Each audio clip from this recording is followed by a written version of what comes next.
Hey guys, welcome back to my channel. ఈరోజు నా పసుపు దంచడం అయిపోయింది.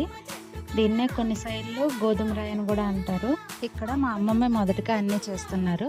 ఎందుకంటే వాళ్ళు 3 తరాలు చూసొచ్చారు. వాళ్ళు ఏది మొదలు పెట్టినా మనకంతా మంచి జరుగుతుంది. ఈ రోజు నుంచి నా పెళ్లి పనులు స్టార్ట్ అవుతున్నాయి. వీడియోస్ పోస్ట్ చేస్తూ ఉంటాను, ఇలానే సపోర్ట్ చేయండి.